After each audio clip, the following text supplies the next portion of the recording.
Yeah, thank you for the invitation to speak today, and thanks to everybody who's tuned in. What I'm going to do today is just give you a personal perspective on writing from the point of view of a professor and a research scientist who's been doing this for something like 30 years. And it is entirely a personal perspective. Virginia Tech bears no responsibility for what I'm about to say. So I'm going to do three things today. I'm going to talk briefly about the importance of writing in geoscience careers, and I'm not going to spend too much time on that. Probably, if you're tuned into this webinar, you already believe that writing is important. I'll tell you a little bit about what we do in, at least in our curriculum and curricula that I'm familiar with to prepare students, and then I'll give you a little bit of advice on how to improve your writing, a sort of 10 minutes of how to write good based on my years of experience at this. So if you go to the next slide, please, Leela. This is, I think, the overarching principle of well, all writing maybe, at least, but certainly all technical or scientific writing. When you're writing something, your job is to make the reader's job easy. I come at this with three overriding principles at heart. The first is I look at writing as just one part of a broader suite of communication skills, which are all important. So that includes public speaking skills, nowadays even social media skills, the ability to write effective emails and memos, and understanding when to use which different modes of communication. So writing is probably the most important, but it's not the only important communication skill. I also think that writing is important across all geoscience careers, not just state government jobs. So the remarks I'm going to make are going to be, I think, more broadly applicable than just state government careers. And the last sort of overriding principle is I think that we can each, and we all should, continually work to improve our skills as writers. I think some of us tend to have this mindset. We either think of ourselves as a good writer or not a good writer. But if you take a growth mindset and actually work at your writing, it'll really pay off. I am continually still going back and looking at some of the books and sources that I'm going to tell you about in this presentation, and it really pays off. So I'm not going to spend a lot of time persuading you that writing is important, but I do get a lot of feedback. I hear a lot of feedback from our colleagues and our alumni about how important writing is, and it's something we think a lot about in terms of our curriculum. Here's a couple of quotes from colleagues and alumni. A couple of things to notice: that poor writing is a kind of inefficiency. It creates delays, and it can actually lead to legal consequences if something is poorly enough written that it's misunderstood in a legally important context. And the quality of your writing, many readers, many people will draw conclusions about you as a careful scientist or a person based on your writing. So it pays to improve and work on your writing. So a couple of data points to just bring home this importance of writing point. This is a couple of years old now. It's a summit survey that Sharon Mosher and others from the Jackson School ran. And in this one, I think this is from 2015, and they surveyed more than 400 employers and academics about what are critical professional scientists' skills. I want you to notice the second line down. The ability to communicate effectively both to scientists and to non-scientists was the #2 ranked science skill in this sort of allied skill area, only second to critical thinking, and more important than understanding science research methods and quantitative skills. AGI, of course, collects a lot of great data about things of interest like this in the geosciences, and a more recent survey that AGI has put out shows a real mismatch between the perceived importance of writing. I want you to look at those two rightmost columns there, which show a comparison among professional respondents about the importance in red there. It's a very important skill here of all of these allied skills, the most important ranked skill. And then and when you compare it to the one just next to it, the professional preparation, there's a mismatch between how well prepared students are in writing skills and how important the writing skills are in their career. So what do we do to prepare students. Obviously, we need to be doing more based on those survey results, but here I'm just going to tell you a little bit about what we do at Virginia Tech. This is always a moving target. In fact, we've just undergone a major curriculum revision this past academic year, but I'll show you what we do without this. I'm not presenting what we do as any kind of a model or paragon. I think we do a decent job. Obviously, we could do better. And I'll have 3 slides on this that talk a little bit about what we do at 3 different career stages for our undergraduate students. And the first thing is we have a first-year experience course, which is taught by Maddie Schreiber, a hydrologist in our department. And she spends, you can see on the left there, it's a piece of the syllabus, and they get about 4 weeks of focused effort on communication and mostly writing. And on the right side, you see a list of the names of some of the PowerPoint files that Maddie uses in teaching this class, and you can see she's getting right down into the nitty-gritty grammar boot camp, cutting the clutter out of sentences. I'll have more to say about this later, using the active voice instead of the passive voice. So that's the first thing we do. We catch students when they're freshmen, sophomores, they're learning about geoscience careers, and they're also learning something about writing. And then as they progress through their curriculum, at junior and senior level courses, we have a number of courses in the curriculum that are considered to be writing intensive courses. The writing intensiveness there, and this is something I think we might be revisiting as we move forward. These are mostly term papers, so long papers with feedback on those papers. And finally, we have a capstone class that is called Senior Seminar. And what Jim Spatilla does, he teaches that currently, and he's actually following some of the advice of Anne Lamott from her great book on writing bird by bird. I don't know if that's by design on Jim's part or not, but he does, rather than one huge paper, he intentionally has the students do multiple small exercises. So they do a lot of exercises that are 1 to 3 paragraphs in length. The longest paper they write is about 5 pages at the end. As Jim put it to me when I was talking to him while preparing for this webinar, he said, you can tell when someone turns it, you don't need a 5-page paper to tell if a student doesn't know how to write paragraphs. All you need is 1 paragraph.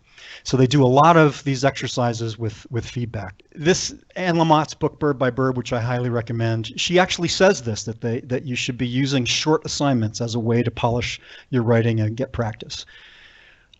Something else that Jim talks about in this class is that this might be the first time that students get what he calls the red ink experience. Those of you who've been through grad school probably remember that first time that you got something back from your advisor just covered in red ink, and what a seminal trauma or experience that is. A lot of our undergrads may not have ever experienced that yet. I mean, they do a lot of online kind of submissions with writing, and they might not actually get something back covered in red ink, and they get that in this course.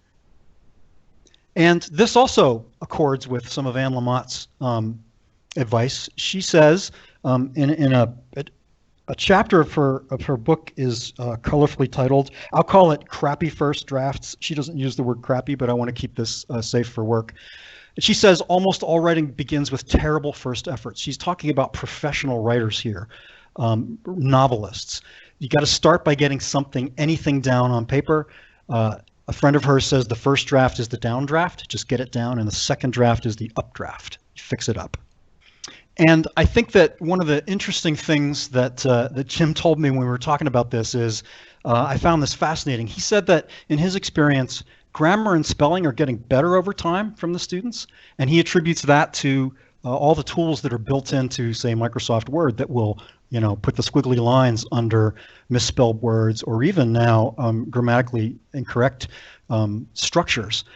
So he finds that's getting better, but what's not getting better is the composition, the structure. And so my speculation, I think this is going to be something that's really interesting to watch as AI and machine learning are intruding more and more into our lives as scientists, and certainly as faculty in universities. I just wonder how AI-assisted writing is what new challenges that's going to pose for us, both as writers and as people who are reading or judging written work. So now I'm going to do the 10-minute little boot camp on how to improve your writing skills, at least from my perspective. How do you get to Carnegie Hall? Practice, practice, practice. Just do it a lot. A lot of small assignments. Read a lot. The best way to become a good writer is to be a good reader. So read, and I mean read everything. I had a grad student, one of my more recent PhD students, who came in. This is a complete success story. He came in, this was when I was still at the University of Wyoming, and he recognized early on in his PhD program that, kind of with shock, that he had to write a lot, and that he recognized, to his credit, he wasn't a very good writer. And he worked at it. And one of the things I told him was read. And I said, read novels. Read really good writing. Don't just read papers. We were in the field once and he was reading the Brothers Karamazov, and I thought, well, way to go. And he has really become a good writer. He's just gotten a tenure track job at an R1 university. So read a lot of stuff, and when you find something that you think is well written, analyze it. Why do you think it's good? Read books about writing and about scientific writing. I'll have a couple of recommendations in a second. Get feedback on your writing, get that red ink experience. Maybe you can make a review pact with a colleague where you review each other's material. You could join a writing group, things like that. For those of you who are students, the most useful course that I think I took in my undergraduate career at Penn State was a class in technical writing. And I still use the textbook. In fact, I've got a couple of quotes in this presentation from that textbook. We're talking 35 years ago. Probably your campus has a writing center. Use it, abuse it. You go to them often. That's what they're there for. A couple of recommendations. These are my 3 favorite books on writing. There are a lot of great books about it. If I were going to just recommend 3 for people to read and have as a reference, these are the 3. Josh Schimmel's book on writing science. I love the subtitle of this, How to Write Papers That Get Cited and Proposals That Get Funded.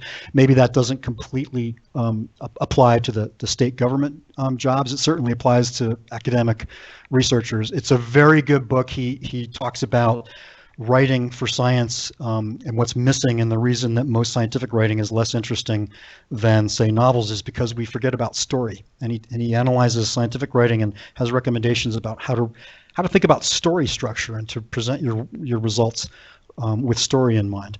Anne Lamott's Bird by Bird, that's just a book about how to be a writer, filled with great advice. And then the classic Strunk and White, Elements of Style, which is a thin little book that just is full of beautifully written, concise nuggets on how to write better. For many years, I would gift all of my grad students a copy of Strunk and White until I discovered Josh Schimmel's book, and thereafter I gifted them a copy of Writing Science. So a couple of I got 2 slides with just some general writing principles that you should be keeping in mind. And I'll say of all of the things, all these bullets, by far the 2 most important are the first 2 there. Identify your rhetorical purpose. What is the purpose of whatever it is you're writing, and identify your audience. And if you can do those 2 things, if that's all you do, that's half the battle. Once you've identified your purpose, state it. Prefer the active voice over the passive voice. Don't be afraid to use selective redundancy. I think we're taught somewhere in high school that you shouldn't say something you've said before. But it turns out in a lot of scientific writing, nobody sits down and reads it from start to finish like a novel. They might just read the abstract and go to the conclusions, or they might read the introduction and go to the discussion. And so it's okay to say something in one section that you said somewhere else selectively. And then I really like this advice: move from the general to particular. And by at all levels, I mean this is kind of a fractal law of writing. It works at many levels within a report or a paper. In other words, at the level of an entire report, the introduction is usually more general than the conclusions, which get into more detail. Within a section of a paper or a report, that's also true. The first paragraph of a section is usually more general than the last couple. And within a paragraph, it's true. The topic sentence should be a general guide to what's coming in the paragraph, and the details kind of follow. So it's kind of a fractal law of writing that really, if you do this, you're setting up guideposts for the reader that makes her job a lot easier. A couple more bullets. Organize your paper so that the structure matches the purpose. Form follows function. I'll have more to say about this. Start with an outline and then expand the outline, just as advice for how to get started and how to create something big. Start small and expand it. I'll show you one example of that. Make the paragraph the unit of composition. That's right out of Strunk and White. Use linking words and ideas to ease transitions between sections and between paragraphs. Use effective topic sentences. Make proper use of commas, hyphens, and semicolons, which I haven't done intentionally in that bullet. And I think that punctuation, it's more than just being a grammar stickler. proper punctuation can actually change the meaning of something. I came across a hilarious example of that recently. Take the 3 words, "Let's eat, Grandma." If there's a comma before Grandma, it's the Waltons. If there's no comma, it's the Walking Dead. So it's kind of an important piece of punctuation. And then trim the fat. Schimmel says bloated writing is bad writing, and I'll have a little more to say about that with some advice that's coming up. So identifying your rhetorical purpose, this Mathis and Stevenson, that's the textbook that I had as an undergrad for technical writing. You should be thinking about what your purpose is. The purpose of your, whatever it is that you're writing, are you trying to inform someone of something? Are you trying to persuade them of, you might be trying to persuade them to part with their money if it's a proposal. Are you trying to instigate some kind of change? Are you trying to just create interest? Are you trying to challenge a status quo? Whatever your purpose is going to help you design the report and write it differently. Think about your audience. Couple of quotes that get to this. We often write as if there's just 2 components to the writing, ourselves and our message, but there's that critical third part of it, which is the audience. And Schimmel says you've got to know what your intended audience is, and you've got to tailor your writing to that audience. So when thinking about your audience, you should really be, spend some time on this. Ask yourself, who's going to read this? And then write as if you were speaking to them. Is it one person? Is it many people? Is it a homogeneous audience? Are they technically savvy? Are they diverse in their technical knowledge? In which case you're going to have to hit kind of several levels of technical detail. You've got to supply the background that they need. You've got to place whatever your results are in some kind of larger context that's meaningful to that audience. And doing that makes a huge difference. So Strunk and White say this, make the paragraph the unit of composition. So I won't read this out loud, but it's just some great advice from Strunk and White about the paragraph is the fundamental unit. And if your paragraphs are weak, if they're not well structured, if they wander, if they're not coherent, then the whole thing falls apart. So the topic sentence, good paragraph starts with a topic sentence. This is one of my pet peeves. I call it the big cop-out. If you find yourself writing figure 2 shows as the first sentence, as your topic sentence, stop. You're falling into the trap of writing by just describing your figures. Every paragraph in a report is like a slide in a presentation. It should communicate one point or a few main points, and it should be clear to the reader what those points are going to be, what the purpose of that paragraph is. If you're saying figure 2 shows, you're probably just falling into this trap of describing a sequence of figures rather than communicating your ideas for a purpose. Use transitions. This can be very simple. You can use linking words like this or in contrast or also in either the last sentence of a paragraph to lead into the next paragraph or in the topic sentence of a paragraph to connect back to what you just said. You can do the same thing by repeating keywords at the beginning of a section to refer back to what you just said, and it really makes your writing flow a lot better, and it's simple to do. Okay, this is an example from a paper that I published, about 20 years ago now in geology. And what you're looking at here on the left is a 1-page outline, my first outline. I went back to my files and found this outline of the paper. And I always start with, the title, the major points, just 3 or 4 bullets of what do I want to convey. Don't try to read this, it doesn't matter. Everything fits on 1 page. And then I expand that into a more expanded outline where every bullet in that under introduction is meant to be 1 paragraph. And then each bullet, I actually put the little paragraph symbol there and I write that, and that sentence is this topic sentence of the paragraph. And then I add new bullets. Well, what do I want to put in this paragraph? And then those bullets can become sentences. And then at some point you stop outlining and you remove all of the little bullets and it becomes text. And then you can edit it from there. I find this to be a really simple and effective way to start on something and then move forward. And the last topic I'm going to talk about, last piece of advice, is about conciseness and making every word tell. A couple of great quotes about this. I love this one by Pascal. If I would have written a shorter letter, but I did not have the time. Anybody who's tried to publish in Nature or Science, or a short format, trying to write something for a short format takes much longer, paradoxically, than writing something longer. Mark Twain always has a great quote about everything. Writing is easy. All you have to do is cross out the wrong words. I'm going to show you how to cross out the wrong words in a second. Strunk and White, I love this quote. Vigorous writing is concise.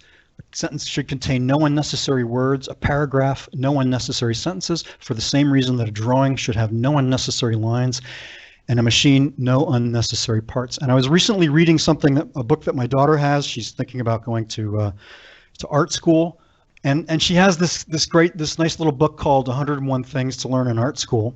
And a drawing should have no unnecessary lines was actually one of the 101 things. When you're doing a drawing, give every mark or line authority, make sure it serves a purpose, try to use only the marks you need. So artists know this, not just writers. So on conciseness, here's a measure. We're scientists, so I'm going to get quantitative for a second. This is something that I created to share with my students and actually measure how bloated writing is. Remember, Schimmel said, bloated writing is bad writing. You can measure it. What's the fraction of unnecessary words in writing? So I invented this thing that I call the Lard Factor, and the Lard Factor is a measure of extraneous verbiage in a sentence. You can achieve a substantial gain in brevity and clarity in your writing by eliminating unneeded words. That's pretty poorly written. It's 28 words. I think it could be said better by the Lard Factor measures unnecessary words, eliminate them, and your writing will be concise and clear. It says the same thing in 46% less words. Two more examples of that. These are examples from actual papers. There's one place along the line where quite substantial relief of the moho appears to be present. And I want to give you a technique for looking for bloat. Whenever the subject of a sentence is the word there or that, and the verb is the word is, that's often a sign that the writing is not vigorous and concise. And the other thing to look at, so to be present, that's not a very strong verb, and of the moho is a prepositional phrase. Usually you can replace the prepositional phrase with compound nouns. So next I'll show you how I would rewrite this one. Moho relief occurs at one place on the line. Simpler, faster to read, 50%. Of the length. This is actually from a paper that is in the current issue of Geology. If the author is listening to this, I apologize for using it, but I'm not identifying you. This was actually the first sentence of the discussion section of the paper. Assessment of the applicability of sequence stratigraphic concepts relies on the number of sequences satisfying the conditions set forth by well-accepted models. I'm not a sequence stratigrapher, but I had to read that 2 or 3 times to understand it. And the clue here is prepositional phrases. Look at all these. There are 5 prepositional phrases in the sentence. If you find a lot of things of, on, in, by, with, that can be much better written. And I rewrote it after reading ahead in the paragraph to see what it was about. We assessed the number of sequences that satisfy 2 well-accepted models. They actually use 2. This is much simpler. It's easy to understand. It's about half the length. It's also written in the active voice rather than the passive voice. Okay, so in summary, I took these quotes from the AGI website, which is a fount of knowledge. And in an answer to an open-ended question about what skills are needed to start a geoscience career, one of the things that really comes through, a couple of Virginians here responding, communication. It's really important. And my last slide, finally, writing is important. Embrace the fact that if you're a scientist, you really are a professional writer, and you can get better at it. Good writers are not born, they are made. And that is it for me.